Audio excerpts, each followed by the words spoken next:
मंत्री ने स्थानीय निकाय के सभी शिक्षकों व पुस्तकालयाध्यक्षों को ऐच्छिक पदस्थापन या स्थानांतरण की सुविधा प्रदान करे। महोदय, मैं कहना चाहता हूं कि नवंबर 2005 के बाद एनडीए की सरकार बनी और उस वक्त पूरे बिहार में ऐसी स्थिति थी, पूरे बिहार में करीब 30 से 40% स्कूलों में शिक्षकों की कमी हो गई थी।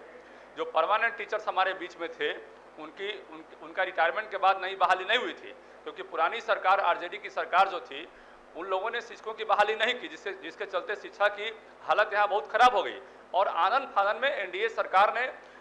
शिक्षकों की बहाली की और बहाली के बाद जो है एक रास्ता खोला कैसे स्कूल चलाया जाए। और उस वक्त ऐसी स्थिति बनी कि नियोजित शिक्षक उसके बाद हमारे बीच में आए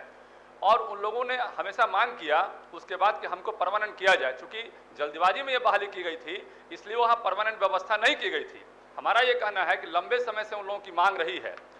15, 16, 17 वर्षों से उन लोगों की मांग रही है कि हमारा जो भी नियोजित कर्मी हमको जो मिला है उसको राजकर्मी का दर्जा दिया जाए। हम सरकार को धन्यवाद देना चाहेंगे इसके लिए कि सरकार ने उनको विशिष्ट नियमावली के तहत, स्पेशल प्रावधान के तहत एक सक्षमता परीक्षा लिया और उसके बाद जो है आगे की प्रक्रिया जो है चल रही है। मेरा कहना है कि लंबे समय तक 16-17 साल जो शिक्षक एक जगह पढ़ाते रहे हैं उसके बाद उनका बेटा बेटी भी सब बड़ा हो गया और वो भी कहीं ना कहीं अपना पद पे चला गया या कहीं पढ़ रहा है या अपने आप को भी स्टैब्लिश कर लिया। तो एक तरफ बिहार सरकार ने अच्छा काम किया, एनडीए सरकार ने, अब उनके बारे में भी हमको सोचना होगा कि जब इस्टेब्लिशमेंट कॉस्ट में उनका 60 से 70% पैसा खर्चा होता है,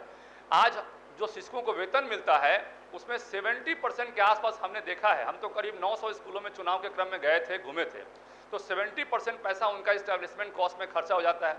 अब यदि उनका स्थानांतरण, चाहे पुस्तकालयाध्यक्ष हैं या अन्य टीचर हैं, उनका स्थानांतरण उनके घर से या उनके जिले से बहुत दूर कर देंगे तो एडिशनल जो है इस्टेब्लिशमेंट कॉस्ट उन पर पड़ेगा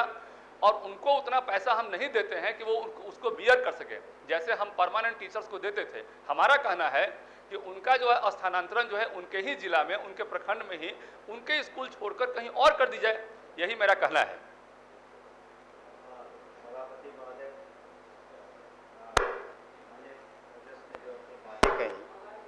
विद्यालय अध्यापक के समान स्थानीय निकाय शिक्षकों को बेहतर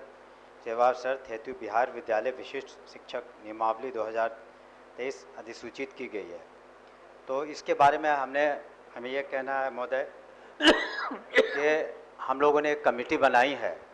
उसमें सीनियर ऑफिसर्स हैं और जो हम लोग इस नीति को बना रहे हैं उसमें थोड़ा वक्त लगेगा, लेकिन ऐसी बात नहीं है कि हम सारे आयामों को नहीं लेंगे। उसमें खास करके हमने कहा है सभी पदाधिकारियों से, वो जब प्रस्ताव आएगा कि जो महिलाएं हैं या ऐसे